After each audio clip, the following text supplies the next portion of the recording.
Purihin ang Panginoon. Isang mapagpalang umaga po sa ating lahat. Tayo po ay patuloy na mag-aaral ng salita ng Diyos sa umaga pong ito. At bago sa salita ng Diyos, tayo po ay umawit ng papuring awit sa Panginoon.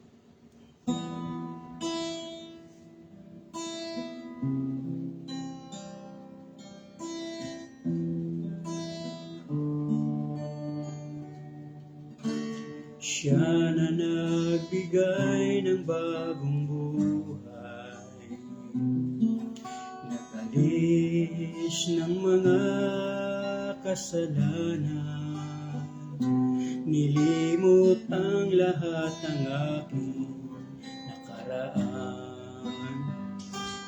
Bagong pag-asa sa akin ay ibinigay, ipinakita sa akin ang kanyang layunin, na ako'y magtatagumpay at gagamitin. Saan man pumaroon, siya'y sasama, hindi iiwan mag-isa.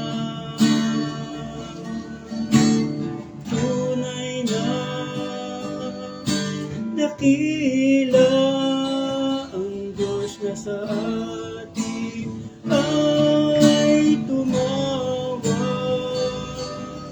binigyan pansin ang isang katulad ko.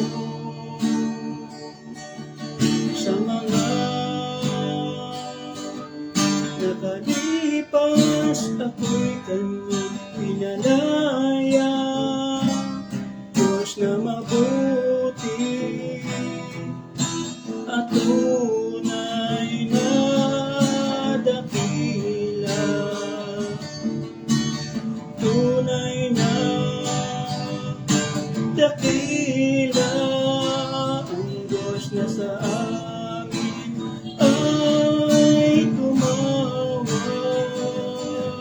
binigyan pansin ang isang katulad ko. Sa mga nakalipas ako'y kanyang pinalaya, Diyos na mabuti at tunay na dakila, tunay na dakila, tunay na, yes Lord God, dakila ang Diyos na sa amin ay tumawag, binigyan pansin ang isang katulad ko. Sa mga nakalipas ako'y kanyang pinalaya, Diyos na mabuti at tunay na dakila, Diyos na mabuti at tunay na dakila. Hallelujah! Purihin po kayo, O Diyos, sa umaga pong ito. Tunay na mabuti at dakila ang Diyos na sa amin ay tumawag. Salamat sa umaga pong ito sa pribilehyo na kami po ay muling makapakinig at mag-aral ng inyong mga salita. Igawad mo sa amin ang iyong pabor. Manatili sa amin, O Diyos, ang Santong Espiritu na kumikilos sa bawat puso po namin. Salamat po, O Diyos, sa pagkakataon pong ito na kami po ay makapagpahayag ng iyong mabuting balita. Purihin po kayo, pasalamatan po kayo sa pangalan ni Jesus. Amen. Purihin ang Panginoon. Tayo po ay mag-aaral ng salita ng Diyos sa mabuting ito. At ating pong buksan ang ating pong Biblia sa Aklat po ng unang Pedro chapter 1 verse 14 hanggang sa sumusunod. At ang tema po natin ay pahalagahan ang pagkatawag sa inyo ng Diyos. At isa sa pinakamahalagang tagubilin sa atin ni Apostol Pablo sa talata pong ito na atin pong babasahin ay pahalagahan ang pagkatawag sa atin ng Panginoon bilang mga pinili at iniligtas ng ating Panginoon. Sa unang Pedro chapter 1 verse 14 ay ito po ang sulat ni Apostol Pablo, ni Apostol Pedro. Sabi po dito, bilang masunuring mga anak, huwag kayong umayon sa masasamang pagnanasa tulad ng ginagawa ninyo nung kayo wala pang tunay na pagkaunawa. Dahil ang Diyos na pumili sa inyo ay banal, dapat din kayong magpakabanal sa lahat ng inyong ginagawa. Sapagkat nasusulat, magpakabanal kayo sapagkat ako'y banal. Walang itinatangi ang Diyos. Pinapahalagahan niya ang bawat isa ayon sa mga ginawa nito. At dahil tinawag niyo siyang Ama, igalang ninyo siya habang kayo'y nabubuhay. Alam ninyo kung ano ang pinantubos sa inyo sa walang kabuluhang pamumuhay na inyong minana sa inyong mga magulang. Ang ipinantubos sa inyo hindi ang mga bagay na nasisira o nauubos tulad ng ginto o pilak, kundi sa pamamagitan ng mahalagang dugo ni Kristo. Siya ang korderong walang batik at kapintasan. Pinili na siya ng Diyos sa gawain ito bago pa nilikha ang daigdig. Hallelujah! At ipinahayag siya alang-alang sa inyo bago sumapit ang katapusan ng mga panahon. At dahil kay Kristo, sumampalataya kayo sa Diyos na sa Kanya'y muling bumuhay at nagparangal. Kaya't ang inyong pananampalataya at pag-asa ay nasa Diyos. Pinagpala na po ng Diyos ang Kanya pong mga salita. Ang ating bagong pagkatao ay isang bagong puso, bagong pag-uugali at pag-ayaw sa kasalanan. Ito ay buhay na mayroong bagong direksyon. May bago tayong pananaw,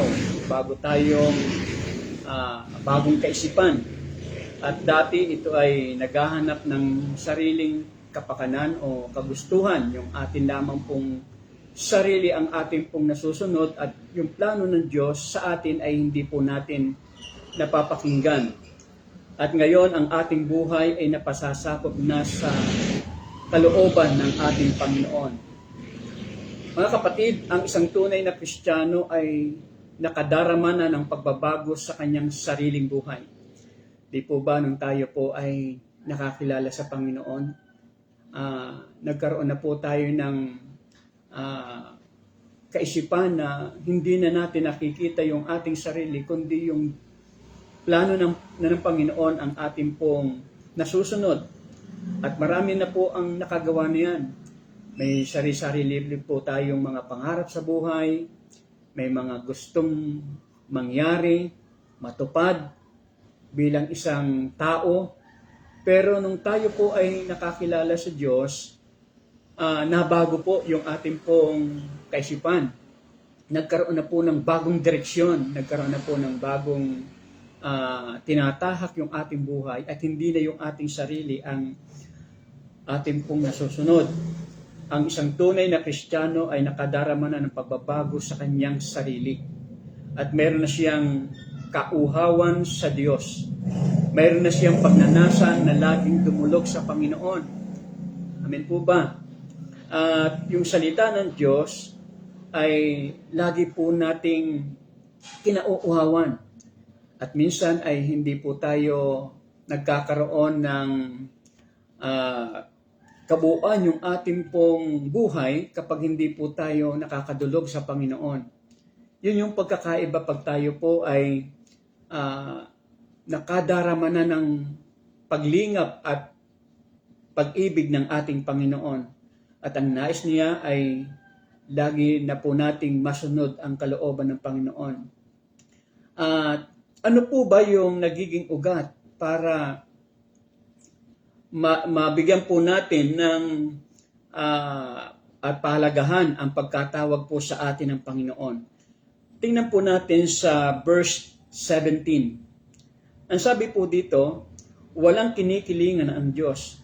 Hinahatulan niya ang mga tao ayon sa ginawa nila. At dahil tinatawag ninyo siyang Ama, mamuhay kayong may takot sa Kanya habang kayo ay nasa mundong ito. Unang puntos na ating pong makikita sa ating pong binasa, ang nag-uugat sa ating bagong ugnayan ay tayo po ay binigyan ng karapatan na mapabilang na tawagin niyang anak sapagkat siya ang ating Ama. At kung tinatawag po natin siyang Ama, ang sabi po dito ay mamuhay daw po tayo na mayroong takot habang tayo po ay nasa mundo pong ito. Mga kapatid sa Panginoon, hindi po usapin dito kung tayo po ay nakakapaglingkod at nagagawa po natin yung ating pong ministry sa loob ng gawain ng Panginoon. Ang malaking tanong po dito, sa ating po bang paglilingkod ay meron po bang takot at sumusunod sa kalooban ng Panginoon? Ito po'y isang bilin sa atin na sa paglilingkod po natin sa Panginoon, bilang tinawag niya, ay mamuhay daw po tayo ng mayroong takot at sa Kanya pong kabutihan at sa Kanya pong lubos na pagkatawag sa atin ay manatili sa atin ang mga bagay pong ito. At dahil siya ang ating Ama, mamuhay daw po tayo ng may malalim na takot at paggalang sa Kanya. Dalawang inahabilin po sa atin ng Panginoon. Mamuhay daw po tayo na mayroong malalim na takot at paggalang sa Kanya. Ito ay kung paano po natin seryosong sinusunod ang bawat kalooban ng Diyos pagdating sa mga ginagawa natin sa ating pong mga buhay. At habang patuloy tayo sa pagsunod, ang ating pagkatao ay nahuhubog ayon sa ninanais ng Diyos para sa atin. Sa pagsunod po natin sa Panginoon, sa ating Ama, nade-develop po sa atin yung ating pong karakter. Diba, pag sinabi po nating Ama, nagkakaroon na po tayo ng ugnayan sa Kanya. Mayroon na po tayong nagkakaroon na po ng malalim na relasyon dahil palagi tayong dumudulog sa Panginoon sa pamamagitan ng mga panalangin, mga pagbabasa ng salita ng Diyos. Nagkakaroon na po tayo ng malapit na ugnayan sa Kanya. At yung nalilisen po dito, yung sarili na po nating gustong gawin. At nabibigyan na po natin ng puwang ang Diyos, yung plano ng Panginoon, sa buhay po natin. At may sinasabi po sa aklat po ng Hebreo, chapter 12, verse 28, na sinasabi po doon, kaya magpasalamat tayo sa Diyos sapagkat tumanggap tayo ng isang kahariang hindi mayayanig.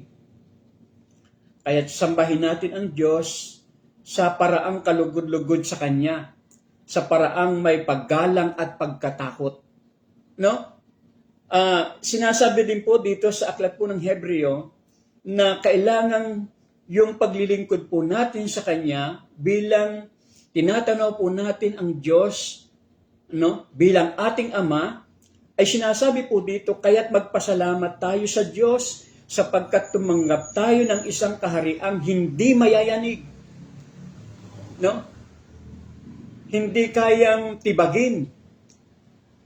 Hindi kayang sirain. Kaya ang sabi po doon, sambahin natin ang Diyos sa paraang kalugod-lugod sa Kanya. Kaya yung pagsamba po natin ay kailangang nararamdaman natin na napaparangalan natin ang Panginoon. Sa tuwing tayo po ay lalapit sa Kanya, sabi nga po diyan, sa paraang may paggalang at pagkatakot. Uulitin ko mga kapatid, hindi batayan dito yung tayo po ay nakakagawa. Hindi batayan dito yung natutugunan po natin yung ating pong ministeryo sa gawain po ng Panginoon. Ang tanong po dito, yung ating po bang ginagawa ay mayroong paggalang sa Panginoon, mayroong pagkatakot sa ating Panginoon. Kaya pag sinabi pong paggalang, hindi po ito yung mga bagay na hindi napaparangalan ng Panginoon. Sa halip ay ginagawa po natin ito na mayroong panginginig, no? At paggalang. Mga kapatid, bilang mga lingkod ng Panginoon, hindi po tayo audience ng Panginoon. Hindi lamang po tayo tagahanga ng ating Panginoon. Hindi lamang po tayo dekorasyon ng isang ng gawain ng Panginoon. Kundi tayo po ay lagi po nating iniisip ay mabigyan ng kaluguran lagi ang Panginoon. Mabigyan natin ng kasiyahan ang Panginoon sa lahat ng ating pong mga ginagawa. Kundi nagkakaroon na po tayo ng pagnanasang laging katagpuin ng Panginoon. Nagkakaroon na po tayo ng pagnanasa na laging mapasaya natin ang Panginoon. Hindi lamang po tayo basta tagapangaral ng salita ng Diyos, kundi tayo mismo ay tagatupad ng ating ipinapangaral. Ibig sabihin, lagi tayong nai-inlove, no? Lagi tayong nasasabik sa Panginoon habang tayo nagagawa. At ito po yung motivasyon po natin bilang mga nakaunawa na ng salita ng Diyos, no? Di po ba pag tayo po ay nakakagawa sa gawain po ng Panginoon, ay para bang hindi tayo napapagod, hindi tayo, parang hindi kumpleto yung araw natin pag hindi po tayo nakakagawa sa Panginoon, di po ba? Yun yung pagbabago ng ating pong buhay. Na dati yung ating pong buhay ay nauubos yung isang araw sa mga walang kwentang paggawa, no? Minsan sa buong isang araw, hindi po natin nabibigyan ng kagalakan ng Panginoon. Ngunit salamat sa Diyos mga kapatid, dahil nung tayo po ay nakakilala at nakaunawa ng kabutihan at habag ng ating Panginoon, hindi po na natatapos yung isang araw na hindi po natin nabibigyan ng kagalakan ng Panginoon. Amen po ba doon? Kaya isa sa mga paraan kung bakit po natin napapahalagahan ang pagkatawag sa atin ng Panginoon, mga kapatid, dahil nararamdaman natin na yung pagiging ama natin sa Kanya, nasusuklian natin bilang mga anak naman. No? Di po ba sa isang normal o literal na relasyon ng ama sa anak, no?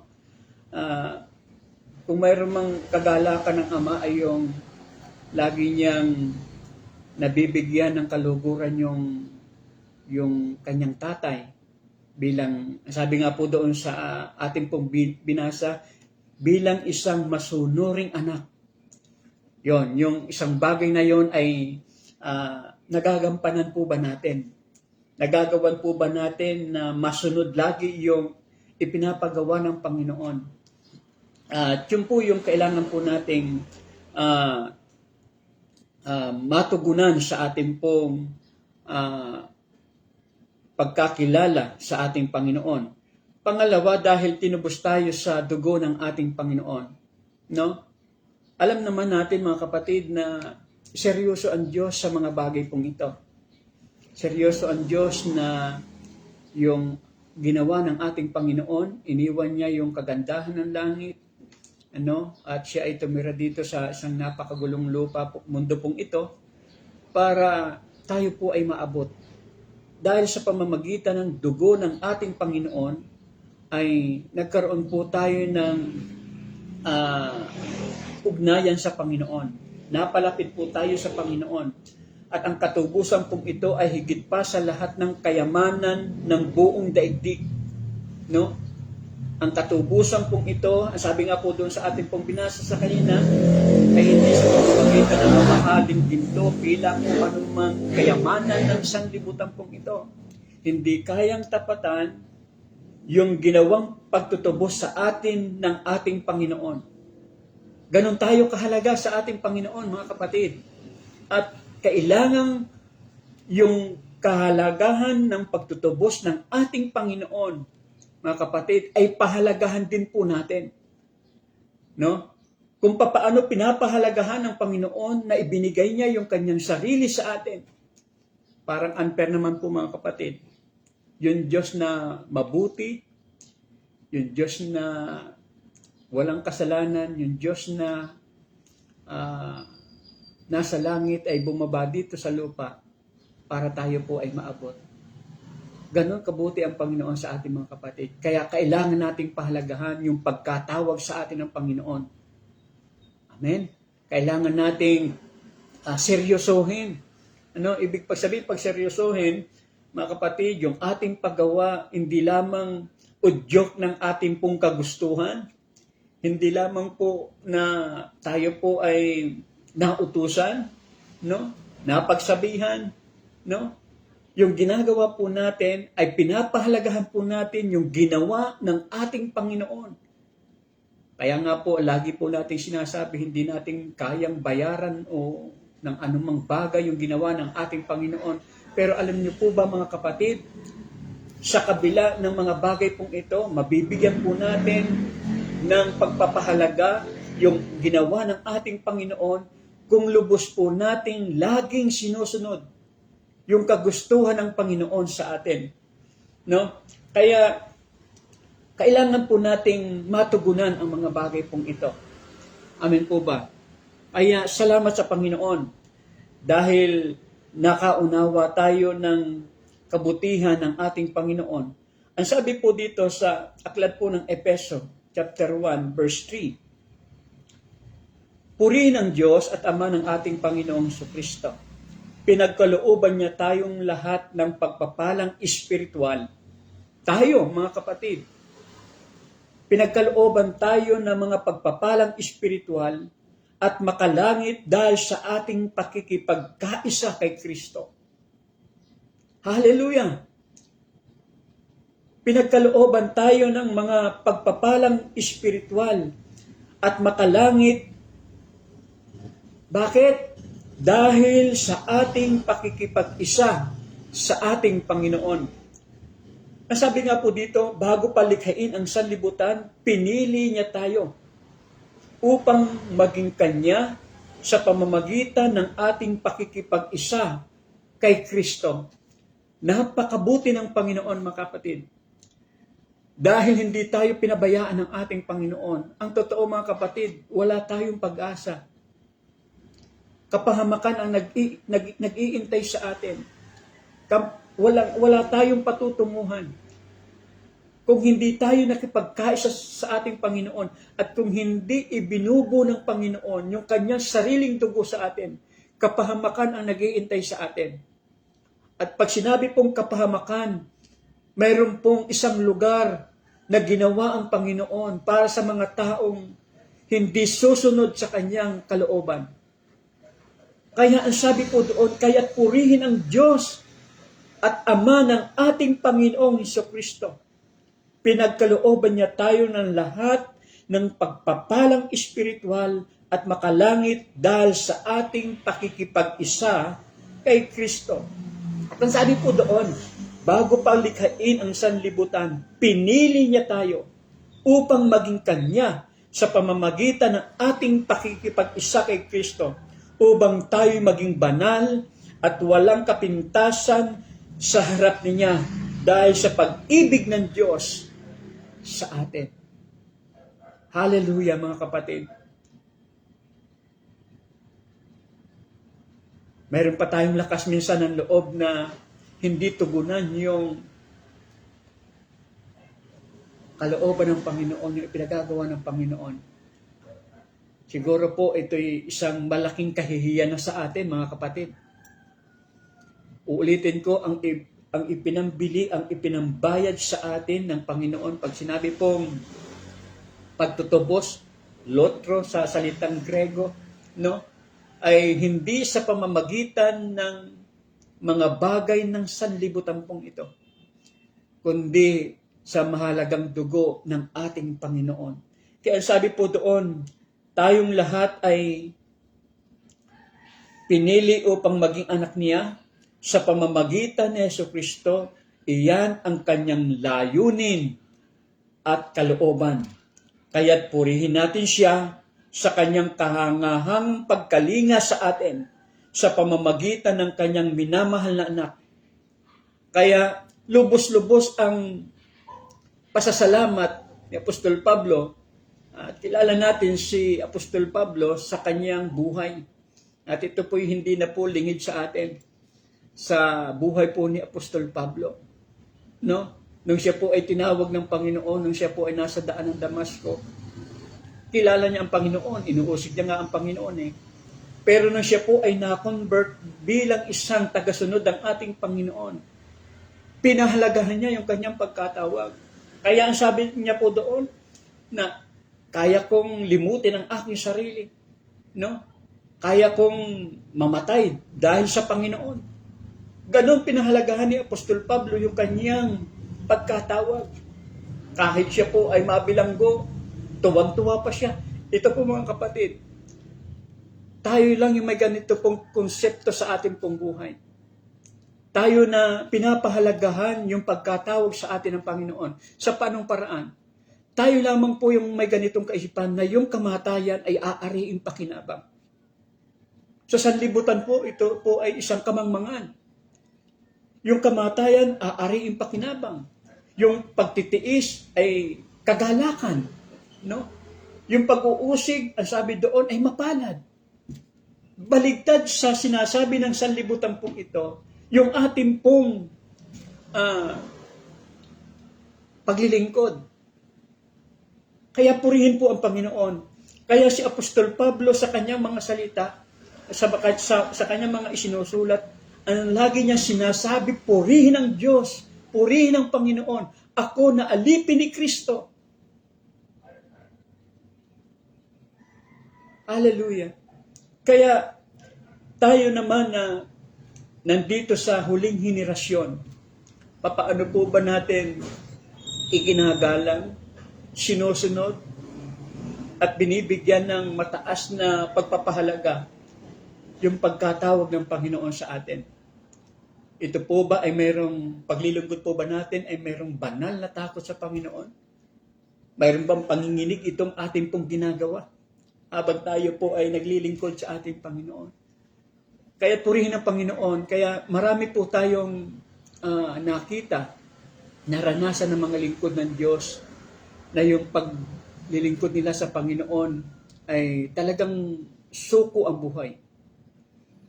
Yung iba ay maraming ginagastos para makapagmisyon, no?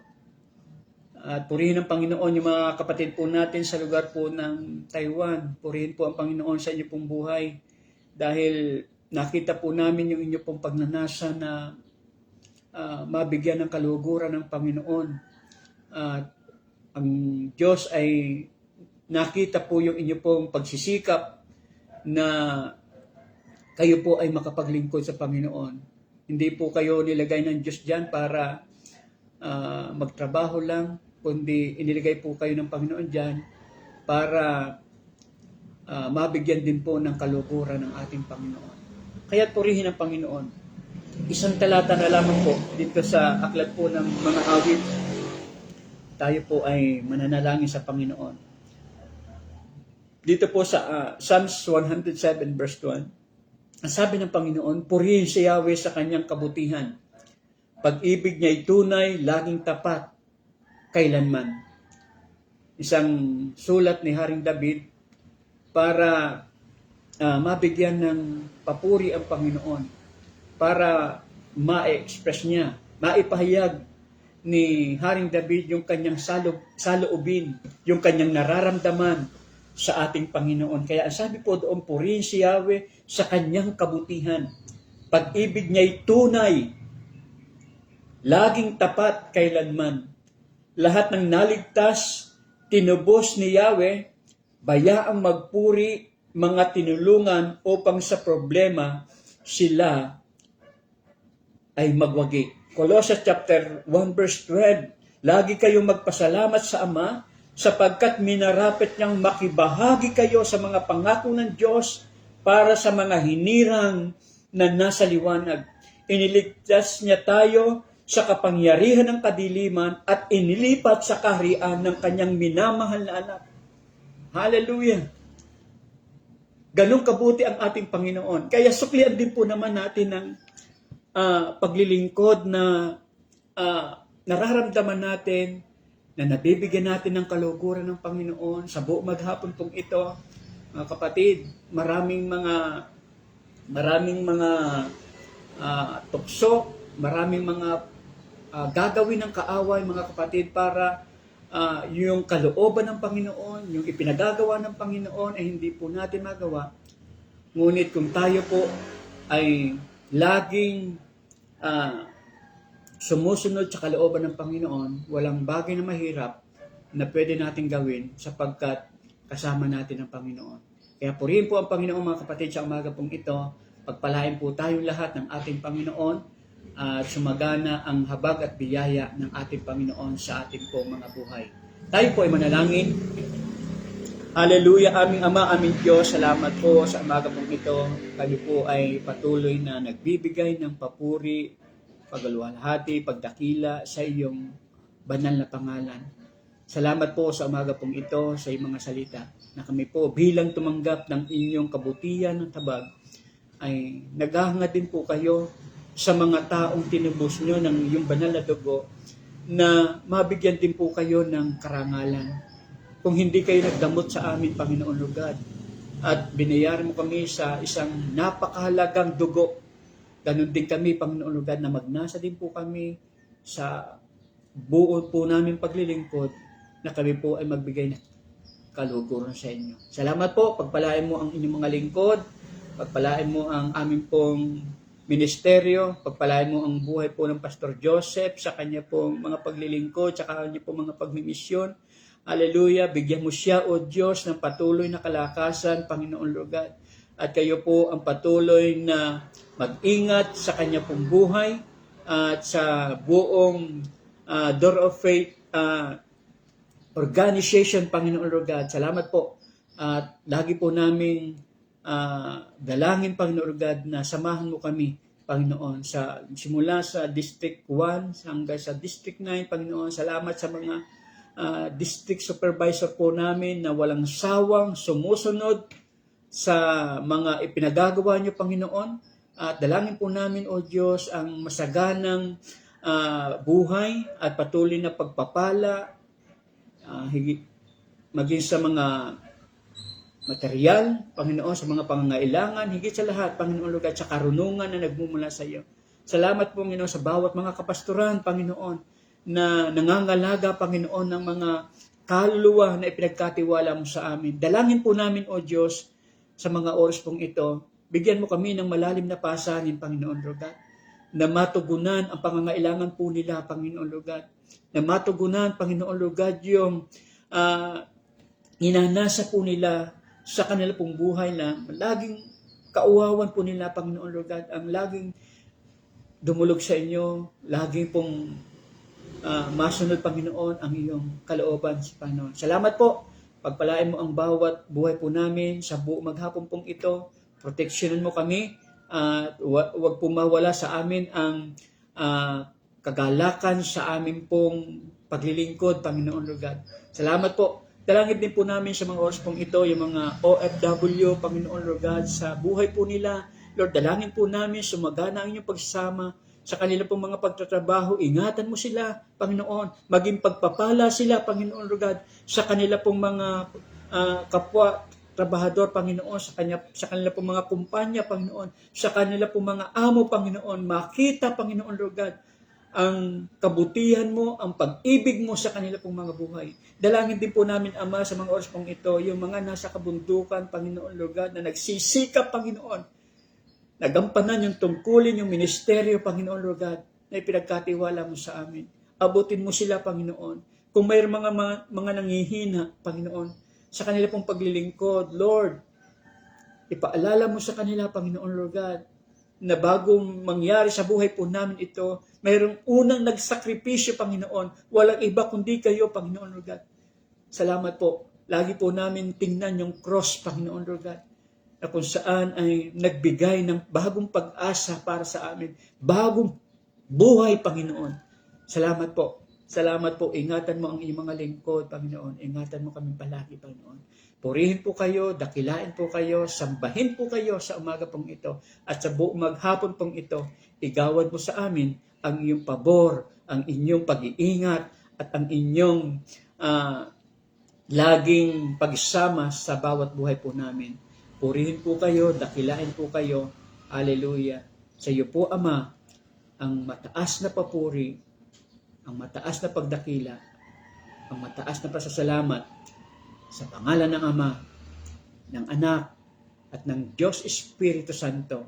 Sumagana ang pagpapala sa aming lahat sa pangalan ng aming Panginoong Hesus.